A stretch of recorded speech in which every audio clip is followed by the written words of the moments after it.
doutora Cristina. Muito bom dia a todos. Começo por agradecer à organização o convite para moderar esta sessão essa que me diz muito. A sessão tem o tema Regeneração Urbana, o futuro das cidades, e será dividida em duas partes. Uma primeira parte com uma duração de 60 minutos, em que os oradores terão a possibilidade de efetuar as suas apresentações durante esse período de tempo. De seguida teremos então 30 minutos disponíveis para que o público possa colocar questões. Podem fazê-lo de duas formas, ou presencialmente, pedindo a palavra e apresentando-se, ou então através da nossa aplicação, Office 2018, utilizando esta funcionalidade apenas em sistemas Android. O primeiro orador a apresentar será então Tomás Allen, arquiteto e gestor de projetos. Tem mais de 20 anos de experiência na gestão de estudos e projetos pluridisciplinares na área da mobilidade sustentável e do planeamento urbano. Geriu projetos de inserção urbana na rede do Metro do Porto, que foram premiados internacionalmente. Mais recentemente, esteve envolvido em projetos de mobilidade urbana, desenvolvidos pelo Departamento de Transportes de Abu Dhabi. Em 2016, fundou a Allen PMC, uma empresa dedicada à gestão de projetos relacionados com o planeamento urbano, a mobilidade sustentável, o placemaking e a arquitetura. Segue-se depois o Pedro Leite, licenciado em Arquitetura pela Universidade de Lusíada, foi bolseiro em Erasmus na Faculdade de Arquitetura Ludovico Quaroni, em Roma. É pós-graduado em Marketing Management pela Porto Business School e atualmente é mestrando em Marketing na Faculdade de Economia do Porto, investigando sobre a temática do marketing, cidades e arquitetura. Trabalhou mais de 3 anos no ateliê do arquiteto Álvaro Leite Cisa Vieira, colaborando em diversos projetos. Atualmente é diretor de projetos e marketing na Multitendas S.A. e desenvolve, a título liberal, vários projetos de habitação, reabilitação, planeamento urbano e instalações temporárias, sendo coordenador-geral e coautor do estudo prévio do Centro de Operações e Mobilidade dos Transportes Urbanos do Bairro. E o painel encerrará com o Batista da Costa, doutor em Gestão de Empresas, summa cum laude pela Universidade de Sevilha, MBA pelo Instituto Francês de Gestão e engenheiro pela Universidade de Porto. Foi administrador do Porto de Leixões, a maior infraestrutura portuária do norte de Portugal. Foi diretor do Metro do Porto, o maior projeto urbanístico do século XX do norte de Portugal. Coordenou obras públicas no município do Porto, tendo realizado acessibilidades ao Euro 2004 e o Polis. Foi administrador dos Transportes Urbanos de Braga, primeira cidade portuguesa a fazer a opção pelo BRT e por autocarros elétricos. É membro do Comitê Estratégico da Interrisco, Sociedade Capital de Risco e é professor universitário. Apresentados os oradores, passo então agora a palavra ao arquiteto Tomás.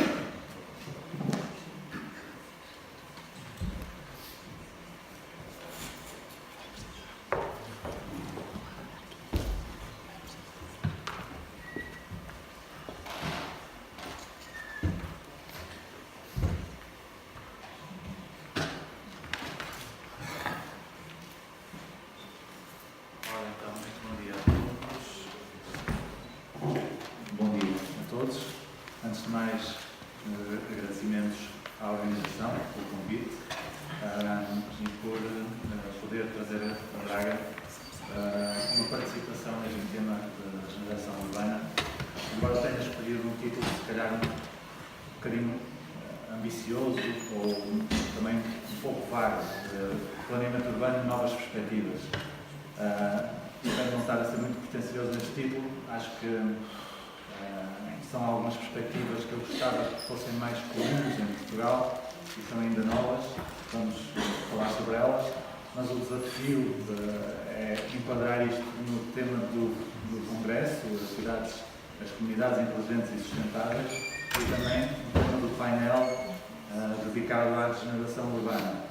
A minha experiência é muito ligada aos transportes, como o Marcos acabou de apresentar, mas penso que a regeneração urbana será sempre mais bem sucedida se tiver como base, como motor, um bom sistema de transportes. Começamos com umas imagens cinzentas para tocar o tema muito abordado hoje em dia das alterações climáticas e coisas que se todos sabemos que a maior parte da população vive nas cidades e esta percentagem vai continuar a crescer. As cidades vão continuar a crescer em termos de população, esperamos que não cresçam em termos de dimensão. E sabemos que a maior percentagem das emissões poluentes é gerada neste ambiente urbano.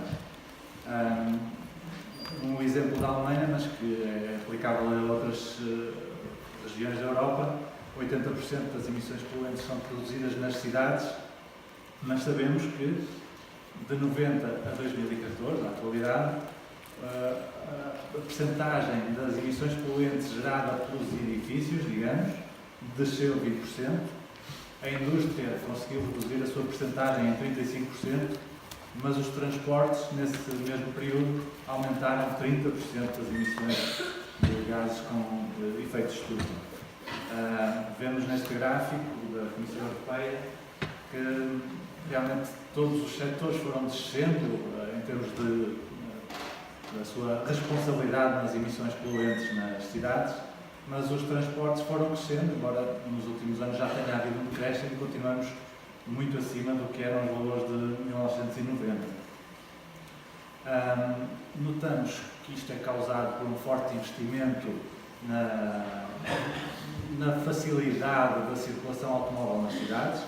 O caso de Braga, que está aqui como imagem de fundo, também cinzenta, é paradigmático disso e evidencia isso, um aumento da capacidade das infraestruturas rodoviárias, mais túneis, mais viadutos, mais parques de estacionamento. A cidade foi crescendo e dispersando-se, reduziu-se a terra produtiva, com isso o solo foi tornando-se mais e mais impermeabilizado, causando inundações, que Braga também tem algum histórico disso. Causaram-se cicatrizes no tecido urbano, estes túneis e estes viadutos causam barreiras à circulação dos peões e também uma consequência grave e notável os acidentes fatais que ocorrem por causa desse conflito com os peões. O que é que se foi fazendo à circulação do peão na cidade? Foram perdendo área de passeio, de convívio, área essa que foi transferida para a utilização do automóvel. Notamos, é evidente em muitas das cidades de Portugal, falta de orientação para o peão, dedicada ao peão, falta de sinalética. Notamos alguma sinalética urbana para o veículo automóvel, para encaminhar, e mesmo assim mal e com muitas lacunas, mas em termos de orientação para o peão ou para o ciclista, temos muitas falhas. Os percursos são muitas vezes interrompidos e não acessíveis, há muitas situações de risco, faltam vias cicláveis seguras para utilização diária. Portugal tem vindo a notar um grande investimento em vias cicláveis, mas muitas delas dedicadas ao lazer, e faz falta tornar a bicicleta como um veículo de utilização diária que só precisa, a vontade do utilizador existe, a vontade da população existe, só precisa de vias seguras para deixarmos as nossas crianças irem para a escola de bicicleta ou utilizarem a área urbana da cidade no dia a dia. Portanto, sabemos que para o futuro é impossível continuar a construir mais estradas, já vai ser difícil manter as que temos, e arranjar recursos para manter pontes, viadutos, túneis que temos, portanto não vamos conseguir construir mais, não vamos conseguir continuar a estender as cidades em área, mas vamos ter que obrigar a população que vai continuar a crescer. Todos temos o dever e a responsabilidade de contrariar as alterações climáticas, que é um assunto urgente, e reduzir a dependência do automóvel. Um ponto central nesta minha apresentação é que o urbanismo, o desenho da cidade, não é habitualmente encarado como uma ferramenta para combater as emissões nocivas, e devia ser. Vamos ver à frente. Para o futuro, as cidades precisam de permanecer competitivas, há competição entre cidades para atrair mais residentes, mais turistas, mais negócios, que se traduzem em mais emprego, mas as cidades também precisam de ser mais inclusivas, não deixar nenhuma faixa da população de fora, recebê-las todas e providenciar serviços para todas, melhores condições para as crianças e providenciar também uma maior autonomia para os séniores, população que está em crescimento. A mobilidade faz parte deste futuro, a mobilidade é fundamental para manter as cidades vivas. Precisamos é que o transporte seja sustentável, que seja feito mais investimento no transporte coletivo, mais sustentável que o transporte individual. Precisa de ser atrativo, confortável e conveniente para atrair os utilizadores habituais do automóvel e, com isso, evitar a proliferação do automóvel. A Comissão Europeia tem uma ambição muito grande até 2050 neste aspecto dos transportes. Pretende reduzir 60% das emissões de carbono causadas pelos transportes. Isto implicará não só uma transferência muito significativa para veículos limpos, que está em curso, como sabem, até 2030 quer reduzir 50% dos veículos com motor convencional e, no mesmo prazo, o transporte urbano de mercadorias deverá ser feito sem emissões. As autarquias portuguesas têm estado muito esquecidas deste aspecto. Não há ainda soluções muito visíveis quanto à micrologística. E até 2050 pretende também aproximar-se do objetivo ideal de zero fatalidades em termos de acidentes de viação. Sabemos que uma cidade densa, e daí o urbanismo ser uma ferramenta para combater as emissões poluentes e uma ferramenta de sustentabilidade, uma cidade densa representa uma economia viva. Os dados que aqui estão são do INE de 2014 ou 2012, portanto são muito recentes, e que calculou a despesa média dos agregados familiares portugueses em 20 mil euros anuais. E 14,5% desses 20 mil euros são gastos em transportes, tanto na gasolina dos automóveis, nos seguros, na manutenção dos automóveis ou também nos transportes públicos. Mas, de uma maneira geral, 3 mil euros anuais e, portanto, 250 euros por mês. No meu caso, acho que andará no dobro, o vosso caso, se calhar, também é diferente, mas em média dará um valor de 250 euros por mês que as famílias portuguesas gastam em transportes.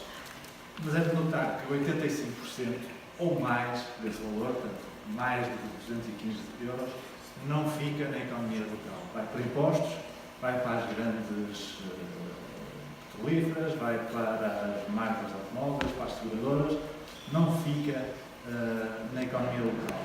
Portanto, cada agregado familiar, cada cidadão que consigamos transferir do automóvel para o transporte público vai poupar um valor significativo, que às vezes as pessoas não têm noção, mas se fizerem as contas andará neste valor ou até superior, e portanto esse dinheiro vai ficar disponível para o rendimento da família e provavelmente vai ser gasto na economia local.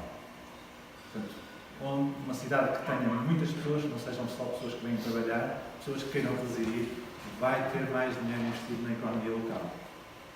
Precisamos então para um crescimento sustentável de uma cidade densa e também com mistura de usos, misturar áreas com espaços residenciais, comerciais, empregos e equipamentos.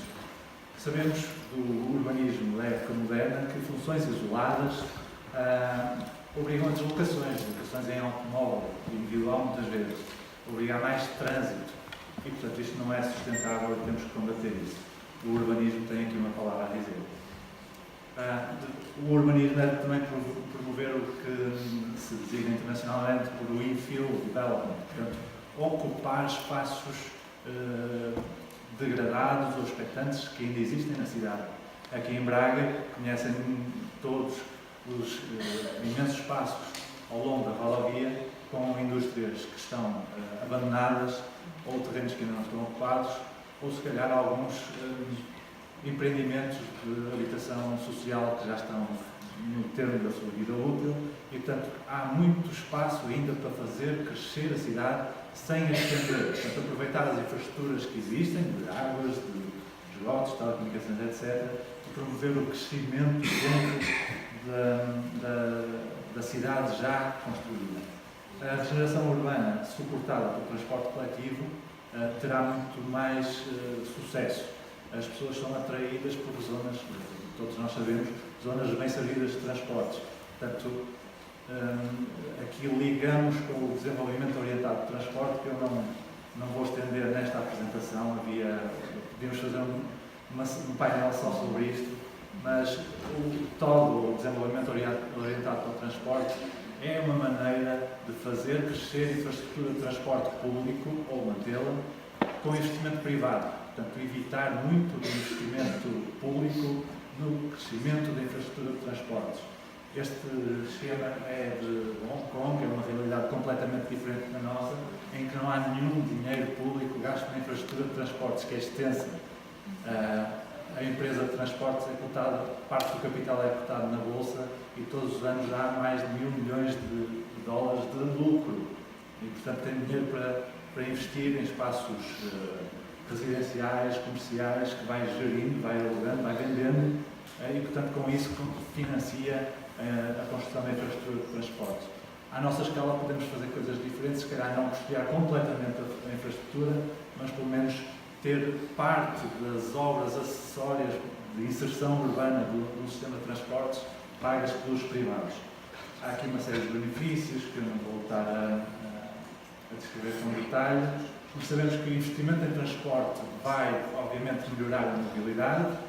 Essa mobilidade e sendo mais facilmente a circular na cidade vai causar uma maior produtividade económica, o que vai gerar recursos para um novo investimento em transportes. É um ciclo virtuoso que se pode criar com a ajuda do desenvolvimento orientado aos transportes, podemos beneficiar.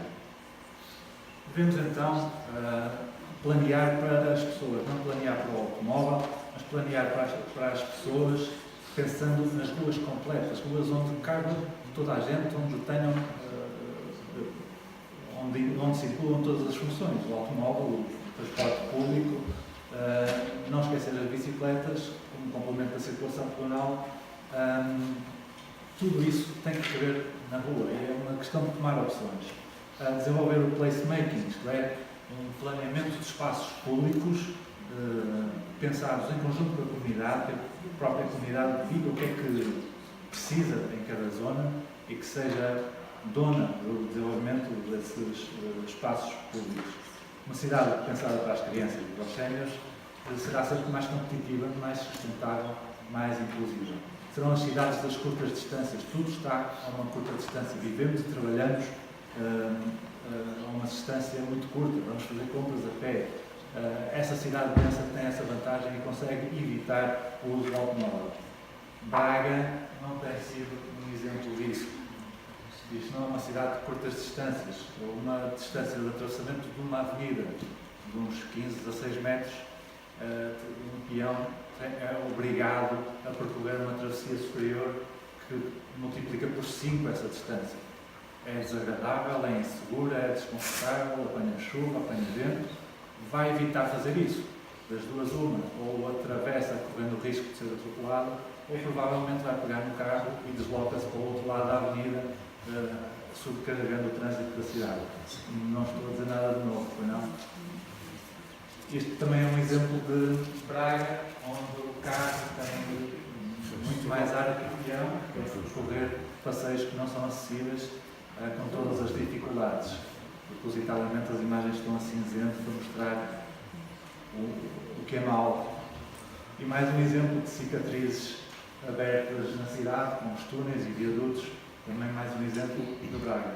Hoje em dia, Braga está a seguir um caminho diferente, já não constrói mais estas infraestruturas e até está a desenvolver projetos interessantes no redesenho destas avenidas, onde eu participo, também com o arquiteto José Gigante, e que em conjunto estamos a redesenhar 10 km das principais avenidas de Braga, incluindo ciclovias, faixas base, constituindo o primeiro troço do canal BRT que Braga quer implementar, mas ainda não estou autorizado a falar sobre esse projeto, ficará para uma próxima sessão. Vamos passar em revista umas imagens mais coloridas da minha experiência no Metro do Porto, um projeto que tem tido sucesso, já tem 15 anos, penso que conhecem a abrangência, vai desde a Póvoa, no norte, Maia, até ao lado sul do Rio Douro, em Gaia, portanto, uma rede com mais de 70 km, mais de 70 estações, portanto muito abrangente na área metropolitana, com construção em túnel no centro da cidade do Porto, à superfície, mas ainda em canal segregado, já fora do centro do Porto, mas ainda na cidade, ou a intervenção de inserção urbana em espaço rural. O exemplo aqui era em Mindelo, mas fizemos isto em praticamente todas as estações suburbanas, digamos, criando urbanidade nestas zonas mais rurais, construindo novas ruas, parques de estacionamento que permitem uma área de influência mais alargada. Pessoas que vivem a 5, 10 km podem deslocar-se do seu automóvel, deixá-lo aqui e entrar no sistema que os leva diretos ao centro do Porto.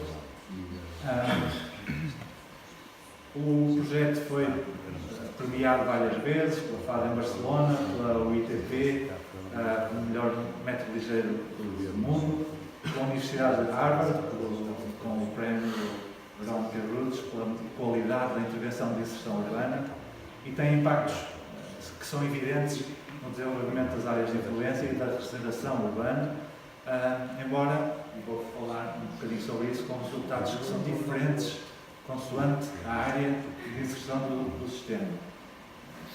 Estes dados de impactos positivos do Metro do Porto estão claramente avaliados no livro branco que foi editado pela uma investigação da Faculdade de Engenharia da Universidade do Porto e da Universidade Nova, que realizou um estudo muito extenso em termos de impactos quadrados por metro. As principais conclusões são isto, o metro nesta altura tinha 6 anos de operação, este estudo devia ser revisto à data de hoje, já com 15 anos, mas nessa altura já os impactos eram significativos em termos de acessibilidade local, regional e metropolitana, uma clara dinamização e valorização urbana, social e económica e das atividades comerciais e turísticas. O turismo crescente que o Porto vem sentindo não está desligado desta existência do metro do Porto. Essa uma melhoria substancial da qualidade do ar, que era uma redução muito significativa, calculada pelo número de pessoas que utilizam o sistema. Portanto, calcula-se que na época seriam 11.000 os automóveis que deixariam de ter circulado na cidade por dia, e portanto isso equivale a 55.000 toneladas de CO2. Isto eram dados de 2007, 2008, e o metro do Porto foi, a par do estudo de Braga, crescendo em termos de número de utilizadores, portanto esses números serão mais significativos hoje em dia. Ainda uma das conclusões do estudo criou a oportunidade de requalificar o espaço público urbano, reformulando a circulação automóvel e pedonal, melhorando a segurança de circulação. É este estudo que o diz, e são os resultados que conseguimos ver tanto em Gaia, como é este caso, em que temos uma avenida que foi completamente redesenhada de fachada a fachada. Gaia era um corredor de caminhonetas poluentes a entrar no Porto e a sair do Porto, consoante a hora de ponta.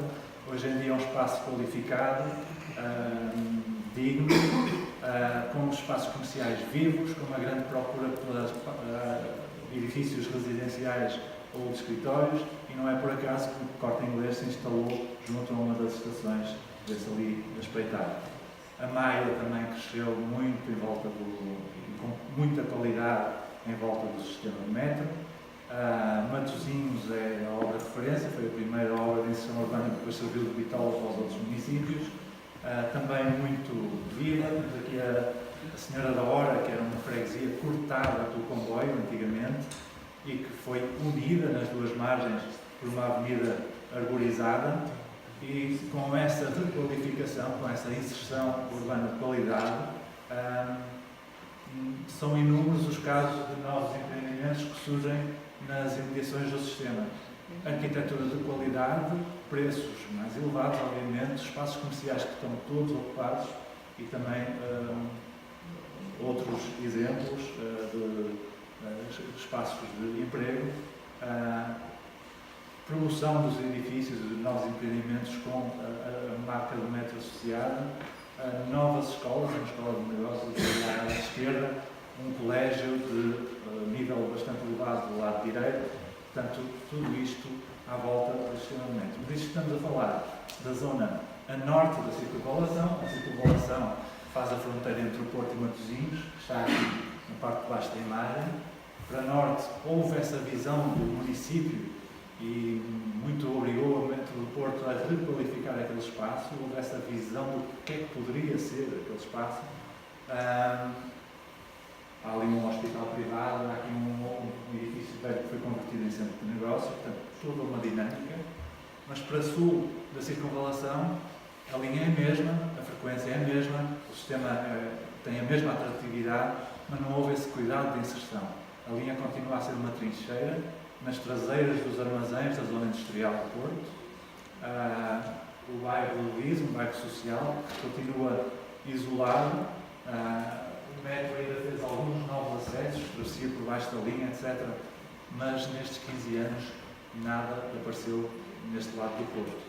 É a zona do Viso, que tem aqui, a zona de Francos, com um terreno encostado à linha de caminho do metro e encostado ao nó de Francos, portanto, francamente bem servido de acessibilidades, e que nada apareceu nestes 15 anos. E eu imagino que uma das principais razões é essa falta de visão e de mostrar aos investidores o que é que pode ser este espaço. Já junto à Casa da Música, esta é a trincheira de entrada da estação Casa da Música, e vemos os mesmos quintais com hortas, ainda pequenas hortas nas traseiras dos edifícios da 5 de Outubro, que é impressionante como é que isto continua a existir na estação mais central do Porto. Mas se formos para a outra ponta, nas traseiras da estação de Campanhã, onde além de ter o metro, temos também o comboio, na rede nacional e rede suburbana, temos estas traseiras de casas que continuam com terrenos livres por ocupar, estranhamente. Temos este comércio muito tradicional em frente à estação, continua a existir, e em frente à estação também temos entrada para este conjunto de ilhas. Pode ser muito pitoresco, mas ainda levanta muitas questões de salubridade que importava resolver. Mas como é que não acontece nada sendo um nó de transportes com tanta importância? Portanto, voltando às tais novas perspectivas, que espero que não sejam muito pretenciosas, eu acho que o planeamento deve ter uma mudança de paradigma nas nossas cidades e considerar o planeamento integrado. Deve ser procurada uma perfeita coordenação entre o planeamento urbanístico e o planeamento dos transportes. São inúmeros os exemplos onde isto não acontece em Portugal, mas não é só em Portugal, também na experiência que tive nos Emirados, esta questão acontecia. Portanto, há uma entidade habitualmente que faz o planeamento da cidade, o planeamento urbanístico, e há uma entidade que opera e planeia os transportes. São poucos, muito poucos, os casos em que há uma boa coordenação entre as entidades e ainda menos os casos em que é tudo feito em conjunto. Planear é, ou devia ser, tomar opções. Portanto, se para construir, se para ocupar uma avenida com uma faixa dedicada para carro, vamos perder uma faixa de circulação automóvel, isso tem que ser assumido com coragem e criar alternativas para que isso seja possível. Alternativas que são também a melhoria do transporte público, que pode tirar essa necessidade de haver tantas faixas dedicadas ao automóvel. É preciso criar essa visão de cidade. O Presidente Ricardo Rio já editou há 2 ou 3 anos a sua visão para a cidade em 2025, uma cidade sustentável, e acho que deve ser continuada esta busca dessa visão para a cidade de Braga. E devemos parar com a modulação do tráfego.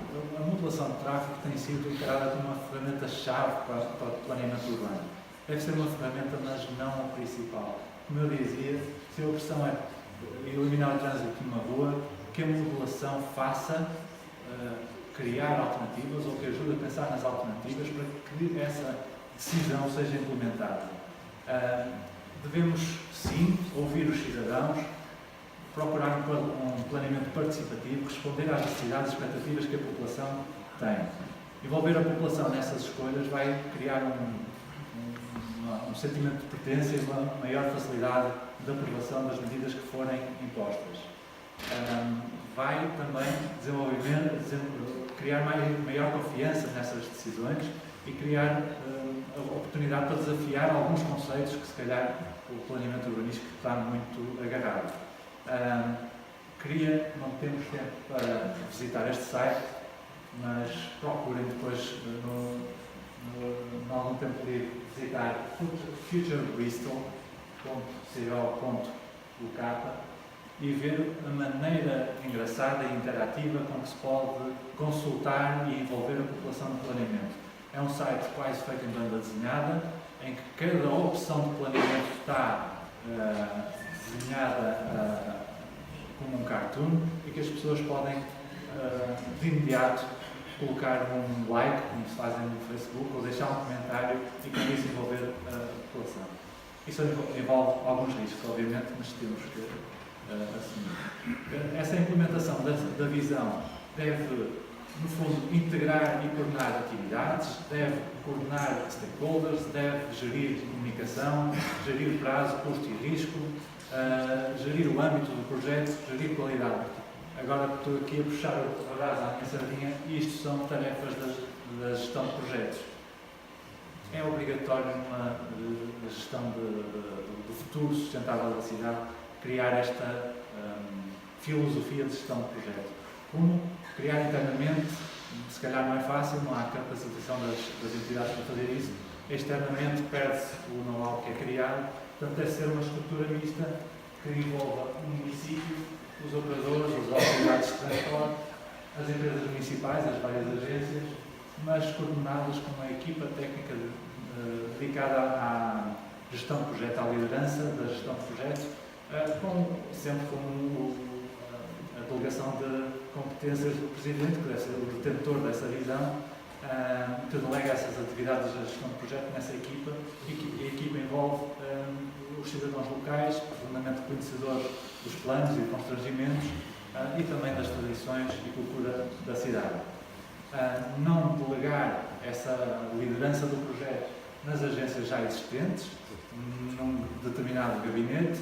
Há sempre aqueles problemas de comunicação ou falta de entendimento entre entidades, portanto, ter uma entidade externa que vai cumprindo pelos prazos, pelos custos, é sempre benéfico, mas o envolver dos técnicos locais vai permitir que esse conhecimento que é gerado durante o processo fique na cidade. O focar este futuro sustentável da regeneração da cidade num serviço de transporte público eficiente, fiável e atrativo, complementado com os modos suaves, vai ajudar a implementar esta visão. Devemos procurar capacitar as autoridades locais para o desenvolvimento sustentável e orientá-las no sentido da regeneração urbana apoiada nos transportes e usar, no fundo, o urbanismo como uma ferramenta eficaz para o combate das emissões nocivas. Está nas mãos de todos, é só seguir o caminho. Uma última nota para fechar, não é preciso inventar nada. A Comissão Europeia editou linhas de orientação em várias línguas, entre as quais o português, que define o que deve ser um plano de mobilidade urbana sustentável. PMUS, não os PAMUs que as autarquias tiveram que fazer em contrarrelógio para conseguir as linhas de financiamento. Os verdadeiros PMUs, ou SUM, como é conhecido lá fora, iniciados por tudo, em que eu também tive a honra de participar, avaliam a situação de mobilidade, propõem medidas e cenários, envolvem a população, têm por base os planos existentes na cidade, não os rasga, integram, promove a coordenação pelos diversos atores da cidade e, no fundo, desenvolve esse sentimento de pertença de toda a população. E é um processo de melhoria contínua. É editado, são definidos os cenários e aprovados os cenários envolvendo a população, é revisto periodicamente para ver se conseguiram implementar determinadas medidas e vai-se procurando a melhoria contínua ao longo do processo. É tudo. Muito obrigado pela atenção.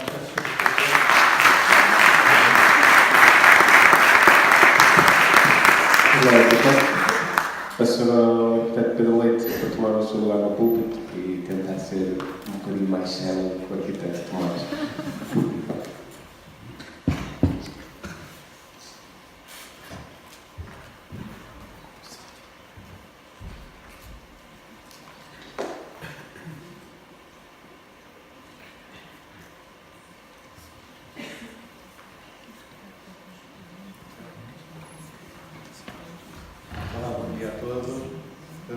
obrigado por estarem aqui connosco, obrigado também por nos estarem a acompanhar em streaming pelas redes sociais.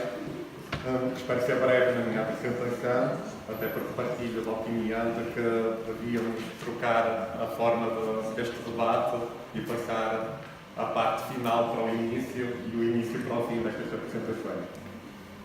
Também tenho que agradecer ao Ofícios pela oportunidade de estar aqui presente, porque para mim é um prazer estar num evento onde se pensa e debate os desafios e o futuro das cidades, principalmente neste painel, a partir do conceito da regeneração urbana.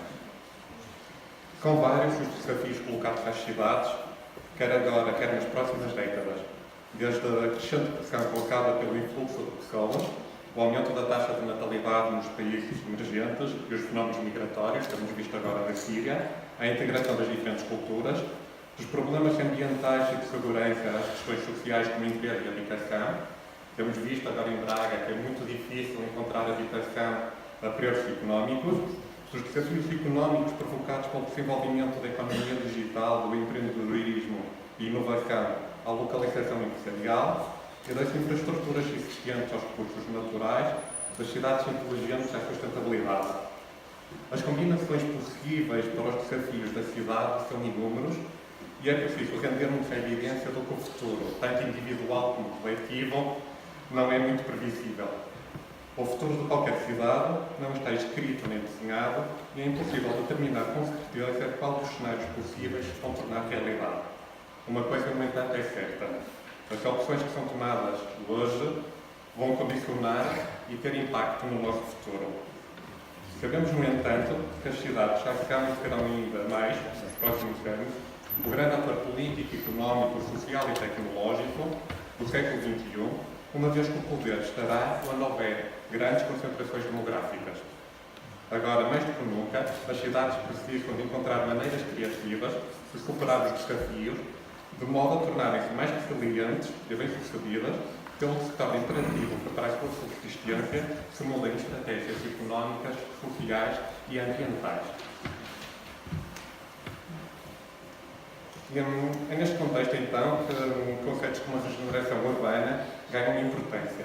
Atrevo-me até a dizer que o futuro das cidades depende da sua regeneração, revitalizando espaços que estão pouco utilizados e abandonados e transformando-se em lugares onde as pessoas querem viver, trabalhar e estar.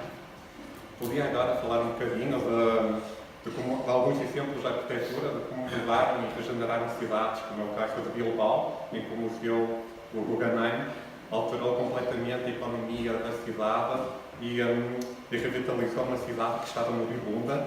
Vou falar também de Nova Iorque, em que o Wild Line, que era um parque, uma linha ferroviária suspensa, foi transformada num parque pedonal, num sítio onde os espaços verdes são pouco existentes. Vou falar também de Medellín, na Colômbia, que com o seu urbanismo social, que conseguiu, através de um conjunto de bibliotecas e parques, combater a violência com a impulsão do desenvolvimento social. O que isto tem tudo em comum, estas cidades, é que todas passaram por processos de regeneração urbana através de intervenções arquitetónicas. E algumas delas que podem ser disruptivas e assim estão melhor preparadas para o futuro. É por isso que eu vos trago também aqui agora um projeto no qual participo, que é o projeto para o PMO, daqui o plano de oficinas de manutenção dos transportes urbanos de Braga. Para quem não conhece, nós estamos no quadrado vermelho, aqui no centro superior direito, e o parque existente e o sítio que é para se regenerar é aquela mancha azul do canto inferior esquerdo.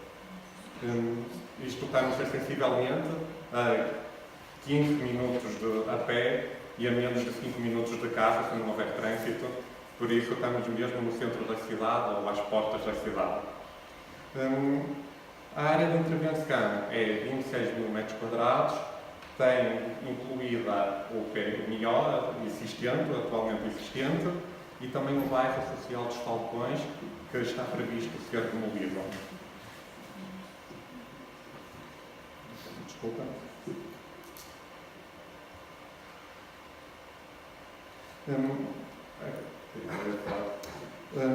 Apesar do programa que nos foi pedido ser bastante específico e ambicioso, porque partia do princípio que tínhamos que criar um parque que abrigasse 150 autocarros e que fizesse a manutenção de 150 autocarros, assim como também a 1000 bicicletas, que espero que existam no futuro também espalhados pela cidade.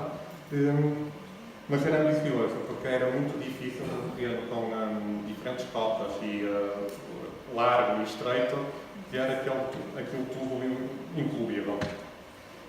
Apesar deste programa também ser simples, isto deu origem a um organigrama bastante complexo, que é aquilo que nós estamos a ver neste momento, em que tipo, existia a necessidade do público, da abertura do público, como é que o público entrava, tipo no futuro, edifício corporativo, como é que é feito o acesso dos funcionários e também como é que era feito o acesso dos autocarros, que é a parte principal.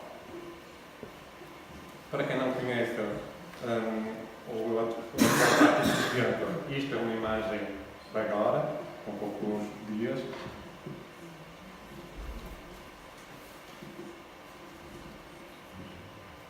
E isto é o que se pretende. Da necessidade de termos o plano o PMO todo ao mesmo nível, todo à mesma cota, surgiu a necessidade de enterrar uma parte que fica debaixo da praça, que era para ficar tudo à mesma cota e para não haver os problemas dos autocarros de subirem e descerem, que é aquilo que acontece atualmente com rampas dentro do PMO. A praça será, como todas as outras, aquilo que nós queremos é que seja um coração que bate ao ritmo da vida da cidade e do próprio edifício corporativo. Pretende-se também que seja um espaço onde tudo é possível, um coração cívico que será ativado pelos cidadãos, aberto a qualquer iniciativa pública, desde paradas, concertos a mercados. No fundo, aquilo que se pretende é fomentar a participação cívica também na cidade. Isto é uma imagem atualmente existente do bairro. Isto é aquilo que se pretende que o edifício corporativo seja um edifício horizontal, mais próximo da escala humana, e é coroado, entre aspas, por duas torres, sendo uma delas, a cilíndrica, o centro inteligente da cidade. Isto é uma torre do bairro dos Falcões, entretanto uma já foi demolida, esperemos que as outras sejam demolidas brevemente, o que vai permitir também a inclusão social das pessoas que estão lá e serem transferidas para com habitações mais dignas, com condições mais dignas do que as atualmente existentes. Outra imagem daquilo que se pretende. Os interiores do edifício pretende que seja tipo um grande open space, de modo a ser apropriado por quem lá trabalha e também por quem lá o visita. Esta é a Rua Dr. Felicíssimo Campos, é a única via de acesso com esta direção que vai ter ao Centro de Emprego de Cabo Braga e é fácil imaginar que as pessoas, quando passavam por cá antigamente, quando a taxa de desemprego era alta, já chegavam lá deprimidas porque nem passavam por um passeio nem nada. Este é aquilo que se pretende que seja o futuro da Rua Dr. Felicíssimo Campos. Este é o parque atualmente existente. Será as oficinas. E aqui é onde os autocarros vão ficar abrigados, ao ter-se muito em consideração a eficiência energética do edifício e que o parque seja todo coberto por um conjunto de painéis fotovoltaicos que permita canalizar a energia toda, recolher a energia e canalizar para o edifício todo. Também aquilo que nos foi pedido é que o projeto fosse feito faseadamente, por isso era necessário olhar para todo o terreno e ver como é que era possível. A linha vermelha é o perímetro todo dos 26 mil metros quadrados. Na primeira fase, por essa demolição, do Bairro Social dos Falcões e dos edifícios que estão abandonados no atual Parque Municipal, do PMO, que é o antigo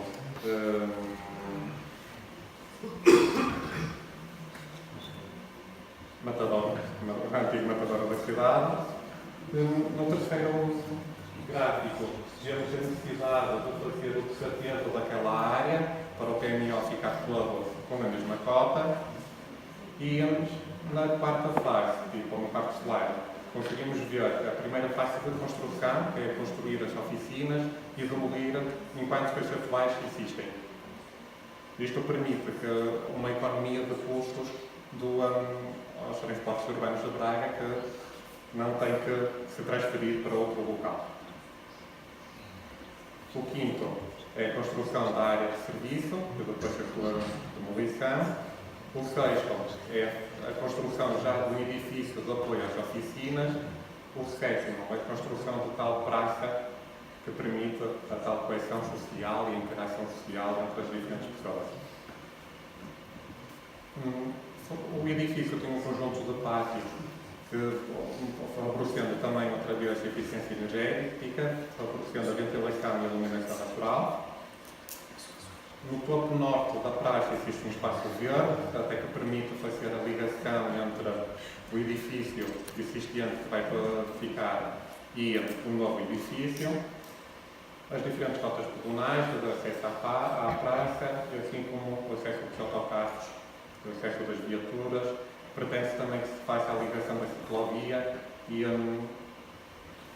construção sustentável daquilo que também falamos, os painéis solares. E outra parte importante é também da economia da água. Aquilo que também tivemos sempre em consideração é que a água é preciosa e então que devíamos recolher a água das chuvas e águas cinzentas do edifício, de modo a permitir a lavagem dos autocarros, que é algo que gasta bastante água, e assim como para a refrigeração do próprio edifício. Por isso existiram vários objetivos que tivemos sempre em conta, o tornar o projeto mais integrado no quarteirão e no bairro circundante, onde o espaço residencial e o espaço industrial se cruzam e se desenvolvem, criar um edifício funcional e operativo, de modo a potenciar e responder às exigências de um serviço de mobilidade urbana que se pretende mais eficiente e previsível, e que o edifício se imponha como IVA, e que imponha-se como uma referência que possa afetar ou infectar toda a história envolvente e ser um catalisador para a regeneração de uma parte da cidade que se encontra bastante debilitada, ou que, no mínimo, seja um catalisador para regenerar aquele perímetro todo envolvente. Deixo-vos ficar com um pequeno vídeo do ano que tem que seja, do edifício.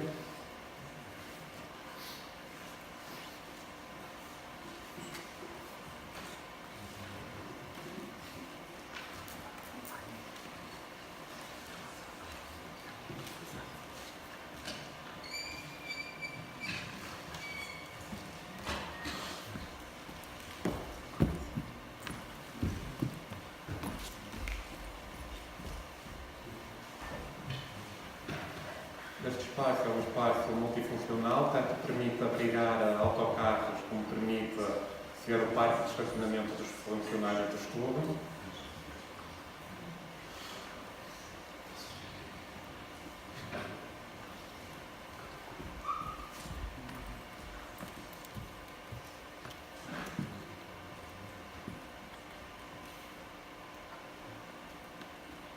O edifício que permite, tem um pé direito suficiente, que permite a entrada de um autocarro dentro do próprio edifício, e agora com os autocarros elétricos não existe o problema de termos autocarros a poluírem o interior do edifício.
Penso que devo ter poupado alguns minutos para a intervenção seguinte e para o debate.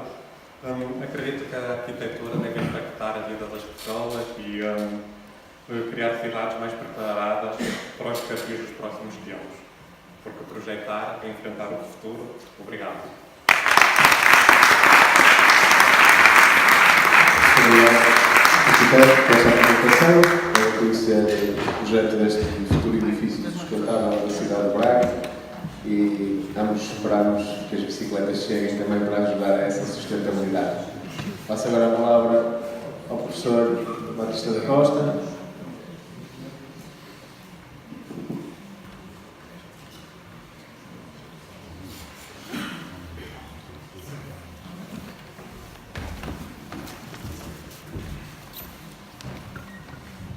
Bom dia. Falarmos sobre mobilidade e urbanismo no caso de Braga. Os traçados da rede de transportes públicos são, em qualquer cidade, uma opção política, porque nas cidades a mobilidade de pessoas, dados e bens é um fator decisivo para a sua competitividade e sustentabilidade.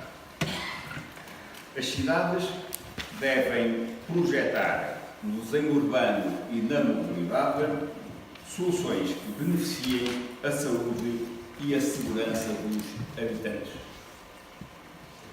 Para melhorar as condições ambientais, é determinante a implantação de um sistema de transportes atrativo que reduza o trânsito, diminuindo as emissões poluentes.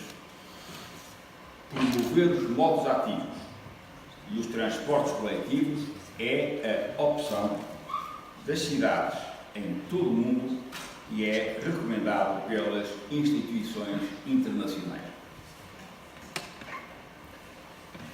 Em fins de 2013, quando fui convidado a administrar o estudo de transportes urbanos de Braga, a cidade de Braga fixou a meta de duplicar o número de passageiros transportados em transportes coletivos até 2025, objetivo que está em linha com as recomendações da Comissão Europeia. Tratava-se de um enorme desafio, tanto mais que os estudos estavam a perder passageiros há muitos anos, à semelhança dos transportadores públicos rodoviários das outras cidades em Portugal. A conjuntura nacional e internacional era desfavorável. A crise internacional e a intervenção da Troika em Portugal era um constrangimento adicional. Com um historial de 10 anos de declínio do número de passageiros transportados, os tubos estavam com capitais próprios negativos, uma frota envelhecida com 16 anos de vida média e instalações obsoletas. Com resultados líquidos negativos em 2013, financiava-se na banca a 7,5%. Os tubos não tinham ação comercial. A decisão política de manter como empresa municipal acrescentava uma dificuldade, uma vez que a nova legislação obrigava a ter mais de 50% das receitas próprias e 3 anos consecutivos de resultados negativos implicaria a sua dissolução. Em 4 anos, os tubos tornaram-se uma referência no setor porque, até ao fim de 2017, o número de clientes aumentou 14%, não só não aumentou tarifários, como reduziu alguns títulos, as vendas aumentaram 10%, não só não aumentam as receitas próprias, as vendas aumentaram 10%, as receitas próprias ascendiam a 60%, passou a ter capitais próprios positivos e a financiar-se na banca a 1,2%. Foi a única empresa de transportes rodoviários urbanos em Portugal a aumentar durante 4 anos consecutivos o número de passageiros transportados. Sim, costumo, foram a única empresa de transportes rodoviários urbanos de passageiros a aumentar nestes 4 anos o número de passageiros transportados. O ano em curso de 2018, o número de passageiros transportados continua a crescer, vai receber os primeiros dos 31 autocarros elétricos adjudicados à Caetano Bus, tem concluído o estudo prévio do parque de material e oficinas e já tem instalado o IOC da IBM, que visa oferecer internet a bordo, telemetria dos autocarros e sistema de ajuda à exploração, entre outras funcionalidades. Face aos resultados obtidos, é socialmente útil partilhar o processo que levou à sua obtenção. Por forma a garantir resultados positivos e significativos no rendimento da empresa, foi necessário dar início a um processo de reorientação estratégica das atividades da empresa, centrada na mudança da forma como os colaboradores viam o serviço prestado. Adotou-se uma perspectiva a longo prazo, que requeriu maior investimento inicial na formação dos colaboradores, dirigentes e das equipes. Ao serviço prestado, a melhoria contínua, com mudanças incrementais, foi associada à inovação com mudanças radicais. O serviço passou a ser projetado no sentido de conseguir benefícios adicionais e não esperados. O foco passou a estar na obtenção de uma longa e generalizada lealdade dos clientes, pela criação de novos níveis de desempenho, surpreendendo-os e resolvendo problemas que os clientes não esperavam que pudessem ser resolvidos. Superada a natural desconfiança inicial por parte dos colaboradores, ficou claro para todos que a empresa passaria a estar focada no serviço ao cliente, na melhoria contínua, no trabalho em equipe, já que garantir a participação de todos era uma necessidade económica no estudo. As decisões teriam de passar a ser tomadas com base em factos e evidências, assim como no estudo de cenários alternativos de atuação.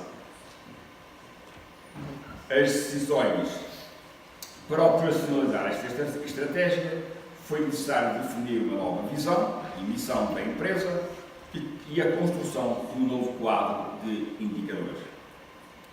Todo o sistema de gestão foi orientado para lidar com a complexidade da gestão e a liderança orientada para gerir o processo de mudança e inovação. A comunicação interna e externa foi fortemente incrementada, com reuniões de coordenação, sessões de team building, jornal interno, pequenos almoços com e dinamização nas redes sociais. Publicamos 6 suplementos nos jornais regionais, não só sobre a atividade de estudo, mas também sobre os modos suaves, andar a pé e bicicleta, e as tecnologias na cidade, porque depois todos participam na mobilidade. Importa aqui referir que em Braga há 2 jornais diários e 2 rádios, que foram sempre informados das atividades em curso do estudo, o que muito contribuiu para os resultados aqui apresentados, já que nos permitiram a interação com os clientes e a cidade, mediada por agentes independentes. A nova visão foi anunciada na Semana Europeia da Mobilidade em 2014, num suplemento Praga 2025, uma visão do futuro. Dela destacamos a complementaridade dos diferentes modos de transporte, a prioridade dada aos modos suaves e ao transporte coletivo, assim como a criação de interfaces com o transporte individual nas entradas nascente e poente da cidade. Na zona densa da cidade, onde habitam 100 mil pessoas, anunciava-se a instalação de um sistema grande de transportes com recurso ao BRT, Bus Rapid Transit, o anel da mobilidade, com uma extensão de 15 km, uma solução tecnológica testada que em 2015 já tinha 170 instalações em todo o mundo. A inserção urbana do BRT participa na valorização das pré-existências, modernizando a memória coletiva. Também, com recurso a sistemas inteligentes de gestão de tráfego, dá-se prioridade aos modos suaves e ao transporte público. O objetivo é reduzir a poluição, a sinistralidade e melhorar a qualidade de vida dos utilizadores da cidade. O obsoleto Departamento de Manutenção passou a ser de Engenharia de Equipamentos e Manutenção, para além de passar a ser dotado de empilhador, deixou de ser um centro de custos para passar a ser um centro de proveitos ambientais e económicos a curto e a longo prazo. Internamente foram realizadas obras inadiáveis para não chover dentro das instalações, água quente sanitária, eliminação de maus cheiros das casas de banho, criar espaços abertos de trabalho e de refeições. A gestão da manutenção passou a ser assistida por computador, otimizando as atividades de manutenção e gestão de estoques.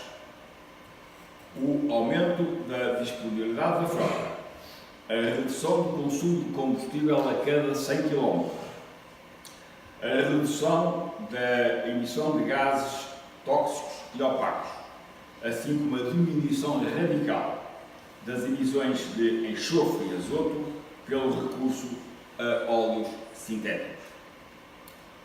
Os autocarros passaram a apresentar-se lavados, limpos e sem os assentos de passageiros degradados.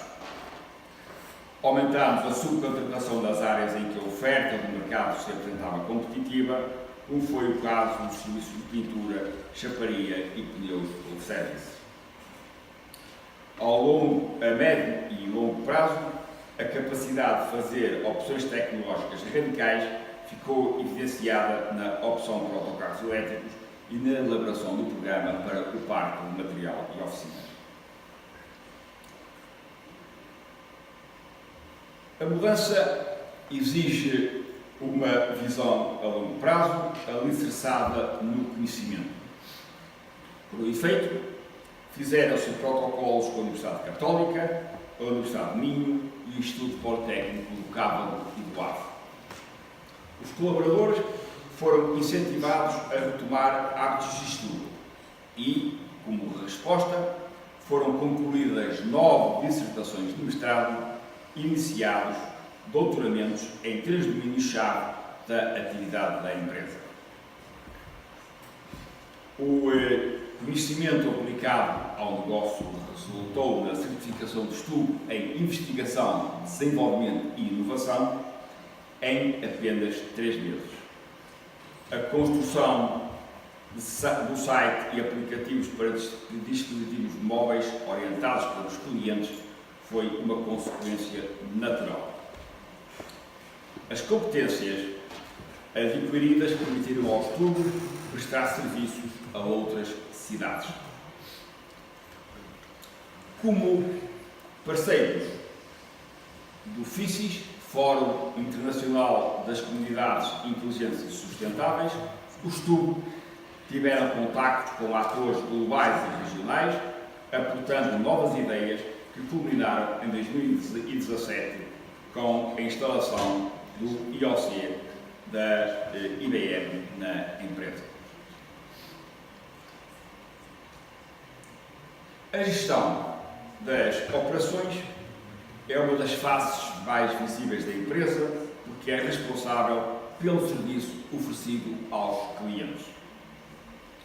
Durante 4 anos, para além das sistemáticas pequenas melhorias da oferta, merecem destaque o lançamento de 3 novas linhas que prestam serviço às zonas da cidade onde ele não existia ou era muito deficiente. Depois da linha Ponte Pedrinha-Montelos, foram lançados 2 novos serviços que fizeram uma ruptura com o conceito tradicional de transporte coletivo em Braga. As linhas de Minho Center à Nova Arcada e do Autol de Lamaçães ao Leclerc, com frequência de 20 minutos, 7 dias por semana. As novas linhas, de inegável sucesso comercial, servem Lamaçães, uma zona densamente povoada, ligando-a ao centro da cidade, à central de caminhonagem, à estação da CP e percorrem zonas habitacionais até à periferia, onde estão localizados centros comerciais. A entrada dos autocarros até à porta do hospital foi uma das primeiras ações de grande impacto social. O circuito turístico, em parceria com a Carristur, foi profundamente alterado, usando as zonas pedonais do centro histórico, demonstrando que os transportes públicos podem conviver com os peões, tal como sucede em muitas cidades pelo mundo. A admissão de mulheres motoristas ultrapassou um atraso civilizacional no estudo. Nestes 4 anos, foram admitidos 65 motoristas e reduzida a sinistralidade em mais de 35%. A área comercial sofreu uma profunda reestruturação, com 6 pontos de venda de títulos de transporte, todos localizados na zona central da cidade e com horários de funcionamento inconvenientes, onde eram visíveis as intermináveis filas de clientes para comprar os títulos de transporte, mesmo em condições climatéricas adversas, os horários de funcionamento foram alargados. Foram instalados novos pontos de venda, nomeadamente a central de caminhonagem, por onde passam 7.000 pessoas por dia. E criamos uma rede de vendas com 85 pontos dispersos por todo o concelho e introduzimos o pagamento de passos por multibanco. Foram eliminadas restrições horárias nos passos de estudantes e dos reformados. Foi alargado o tempo de validade dos títulos de transporte e a possibilitar o transbordo, adaptando-se ao percurso dos clientes. A ligação à vida da cidade foi uma constante, sendo a mais apreciada os serviços especiais, com ligação de parques periféricos à cidade, a quando a realização de eventos culturais e desportivos. Estes serviços, realizados na Noite Branca, na Páscoa, São João, no Natal e outras ocasiões festivas, proporcionaram o acesso a todos à cidade e dinamizaram as atividades económicas. Lembrar ainda a formação que realizamos nas escolas a mais de 3.000 jovens por ano, para a preferência na utilização dos modos suaves e dos transportes públicos. Os TUB também participaram na vida cultural da cidade, decorando os autocarros do programa Arte em Movimento, abandonando progressivamente a publicidade no exterior dos autocarros, que foi substituída por imagens de arte efêmera que surgem regularmente ao longo do ano, que já se tornaram numa referência para além das fronteiras de Braga.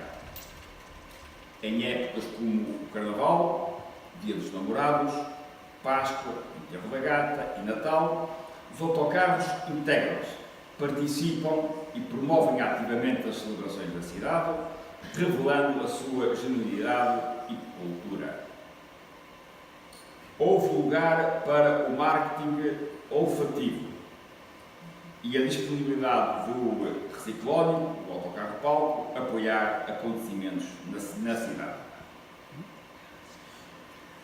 A aposta no transporte não regular para dar resposta a necessidades ocasionais foi bem sucedida, influenciando os resultados operacionais que atingiram 60% de receitas próprias. Até o Primeiro-Ministro e o Presidente da República se tornaram clientes do estudo.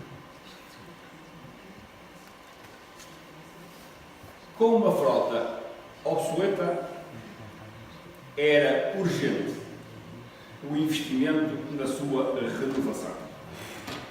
Os fundos comunitários do Portugal 2020 tinham cerca de 100 milhões de euros para investimento em frotas com recurso ao POCUR, Programa Operacional de Sustentabilidade e Eficiência no Uso de Recursos. Havia, pois, que aguardar a publicação dos avisos para aceder a estes apoios. Enquanto esperávamos os avisos e, como medida mitigadora, decidimos a aquisição de veículos usados. A aquisição de 44 autocarros usados retiraram o stress ao estudo, permitindo-lhe prosseguir a sua missão.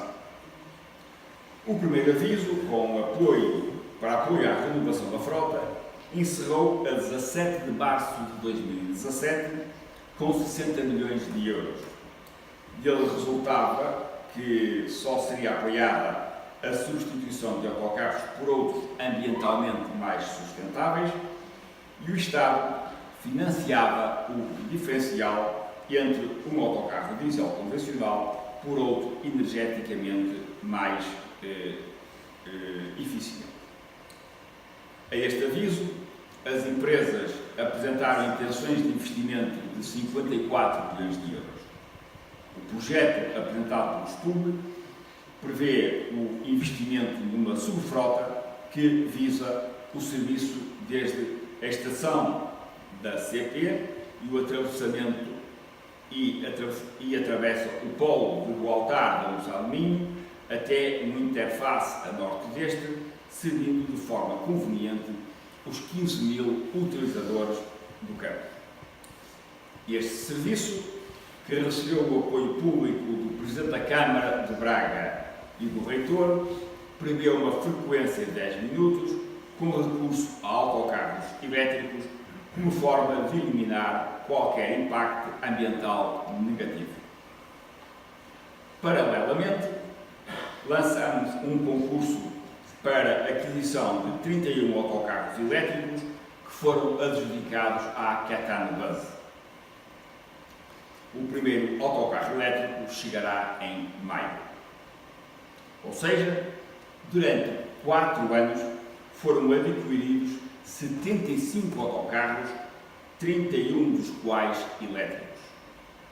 Estes 31 autocarros elétricos, preparados para o futuro BRT, têm motorização eletrónica da Siemens, sendo dotados de tecnologia da indústria 4.0. Para além dos ganhos ambientais e de saúde, estes autocarros elétricos têm um custo de manutenção de 25% abaixo do custo de um autocarro diesel novo. E o consumo de energia é de 10 euros a cada 100 km, muito abaixo dos 45 por 100 km de um autocarro diesel. Braga foi a primeira cidade portuguesa a fazer a opção pela tração elétrica nos autocarros urbanos, o que exige uma grande adaptação por parte da manutenção e operações da empresa. Na sequência da aquisição dos autocarros elétricos, celebramos um protocolo com a Siemens, líder mundial em tração elétrica em autocarros urbanos, que visa a concessão de um centro de competência em veículos de tração elétrica e projetos de inovação e investigação e provas de conceito em sistemas inteligentes de gestão da cidade. Também, com a área de inovação da Bosch, estão a ser realizados trabalhos com relevo para o desenvolvimento de sensores incorporados nos autocarros. Os STUB são o laboratório vivo para o desenvolvimento de sensores da Bosch que visam apoiar a condução, o consumo, a segurança e dar informação útil aos clientes. Com um PMO, Parque de Material e Oficinas obsoleto, e espaço insuficiente para dar resposta às necessidades futuras, foi adquirido um terreno contíguo às atuais instalações, passando o STUB a dispor de 26 mil metros quadrados, espaço suficiente para o projeto da cidade. O passo seguinte foi de projetar um novo PMO, com um programa capaz de dar resposta às necessidades futuras e ter condições para acomodar todas as atividades correlacionadas. Trata-se de um projeto, de um objeto colocado na paisagem que reforça a imagem da cidade, afirmando-se como uma nova centralidade com forte identidade. Batizado como Edifício Raul Mesnier, em honra do construtor do elevador de Bom Jesus do Monte, prevê o alargamento da Rua Felicíssimo Campos e oferece à cidade uma praça com mais de 5 mil metros quadrados. Este edifício, Raul Mesnier, não será um espaço fechado, mas antes uma extensão da praça pública. Ambientalmente exigente, a sua construção prevê a reutilização das águas da chuva para a limpeza dos autocarros e a instalação de 7 mil metros quadrados de painéis fotovoltaicos para a alimentação dos autocarros elétricos. Com inserção urbana delicada, este PMO, que é o Centro de Operações e Mobilidade, tem capacidade para a logística de 150 autocarros, bike sharing, gestão de estacionamento dos carros na cidade, autoridade de transportes e polícia afeta à mobilidade. Nele será instalado o Centro de Gestão de Rede de Redes, que corresponde ao cérebro da cidade digital, investimento determinante para o sucesso de uma Smart City. Os TUB, Transportes Urbanos de Braga, que percorrem todo o concelho e são grandes utilizadores de várias tecnologias nas suas operações do cotidiano, foram incumbidos de integrar as tecnologias de informação e comunicação no universo municipal e na cidade. Para tal, foi realizado o levantamento e diagnóstico das infraestruturas tecnológicas presentes na cidade, dos projetos em curso e o modo de centralizar a informação gerada pela cidade. Este centro receberá todos os dados de sensores e redes e, através da ferramenta de inteligência artificial, colocará à disposição dos serviços públicos, investidores e utilizadores da cidade informação útil para as suas tomadas de decisão, contribuindo para a competitividade e qualidade de vida dos seus cidadãos. o IOC, da IBM, e com ele podemos gerir os ambientes complexos da cidade. O IOC é um sistema de sistemas que não visa substituir qualquer infraestrutura física que realize a obtenção de dados ou que simplesmente as possua, mas sim extrair destes dados, agregá-los, disponibilizá-los e otimizar as operações. Os TUB testaram diversos casos de uso que visavam criar valor, ajudar a gestão a agilizar diversos processos internos, internet a bordo, telemetria e sistemas de ajuda à exploração. Braga dispõe de uma ferramenta que possibilita a crescente integração e tratamento de informação da cidade, que, para além da mobilidade, pode integrar o ambiente, a iluminação, semaforização, serviços, comércio, cultura, desporto, equipamentos, etc. Este manancial de informação, depois de tratado, estará também disponível em plataformas móveis. O desenvolvimento dos projetos foi sendo amplamente divulgado, nomeadamente em suplementos publicados em jornais regionais. Importa aqui fazer uma reflexão sobre o futuro da cidade quanto ao urbanismo e mobilidade. Braga foi a primeira cidade do país que se propôs instalar um sistema de BRT e fazer a opção pela tração elétrica.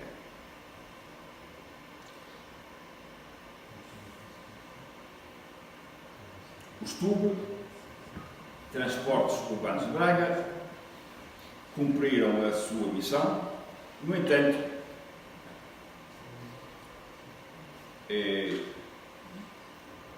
porque a mobilidade dos transportes públicos dependem da política traçada pelo município na área do urbanismo, interessa que o desenho da cidade não acompanhou as suas necessidades, obstaculizando, por vezes, os projetos anunciados. Lamento que nestes 4 anos a autarquia não desse prioridade aos transportes coletivos, nem aos bolsos suaves, pois não atendeu a necessidades evidentes, antes, pelo contrário. Pergunto: porquê é que o município não cria corredores de bus? Porque não dá prioridade semafórica aos transportes públicos. Não dá traçados elegíveis para os transportes públicos. Continua a não permitir os duplos sentidos nos traçados de transportes públicos. Quem do Tribunal se desloca para a Arcada, tendo que atravessar a rodovia pelos seus obstáculos, regressa pela rua 25 de Abril. Quem vai vindo pela 31 de Janeiro em direção à Arcada, regressa pela Avenida da Liberdade. Continuo a perguntar: porquê é que o município retira autocarros de traçados estratégicos para a cidade e para os cidadãos? Porque abandona a construção de um sistema regrante de transportes coletivos? Porque nada faz para construir park and drive na periferia da entrada da cidade? Porque tem vindo a falar de 6 em vez dos 31 autocarros elétricos previstos, pondo em causa a opção pela tração elétrica numa cidade com níveis de poluição insustentáveis.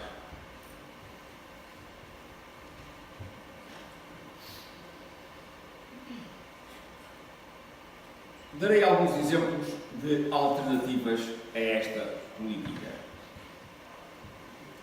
duplo sentido para transportes coletivos na Rua dos Biscainhos. Esta pequena alteração teria um impacto significativo na comodidade do transporte público, com redução do tempo de viagem do centro à estação da CP.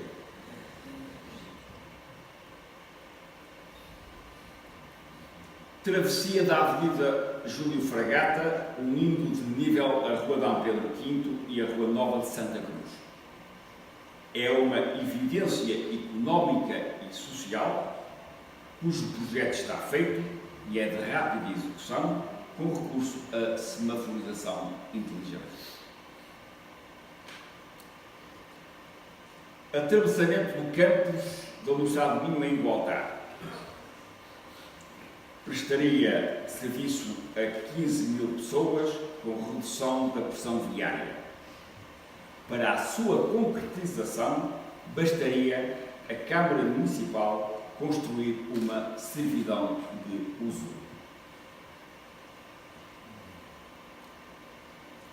A inexplicável e a recente repavimentação da Rua Nova de Santa Cruz retiraram os autocarros desta rua com impacto direto sobre 400 mil deslocações por ano.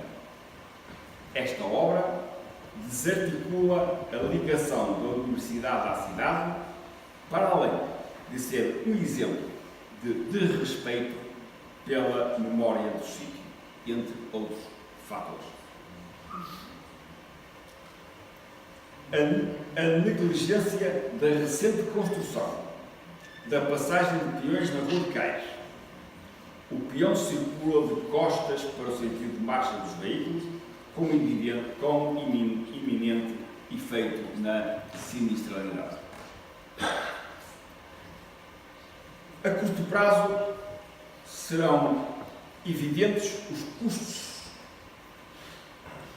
caso persistam as opções políticas em curso.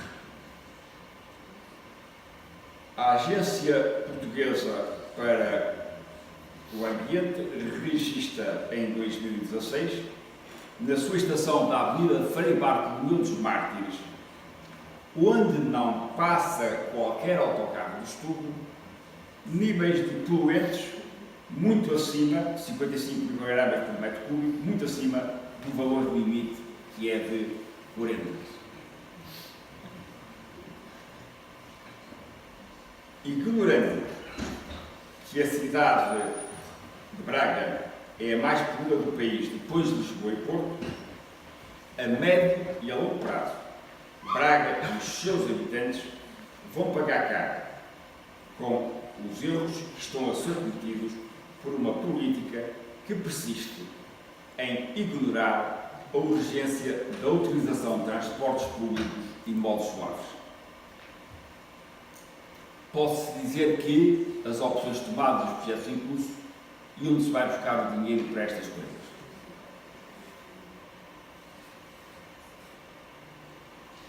Os interfaces da periferia da cidade podem ser realizados e executados numa abordagem TOD, Transit Oriented Development, com recurso a investimento privado. O financiamento dos autocarros elétricos será 50% pelo fundo perdido e os outros 50% a menos de 1,2%. E o financiamento do parque de material de oficinas será financiado a menos de 0,5%. Obrigado.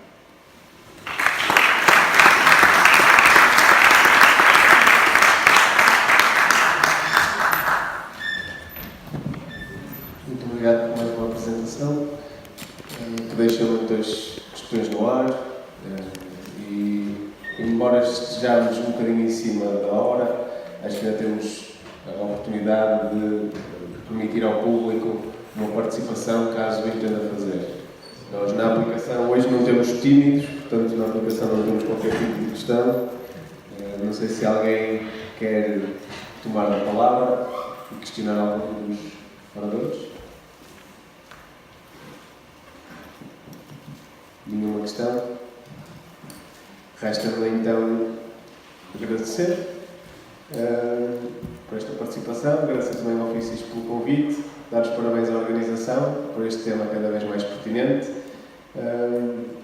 especialmente quando temos cidades cada vez mais poluídas, com cada vez mais sinistralidade e o futuro é já aí e temos muito trabalho pela frente. Muito obrigado. Passo agora a palavra à doutora Cristina para nos dar nota dos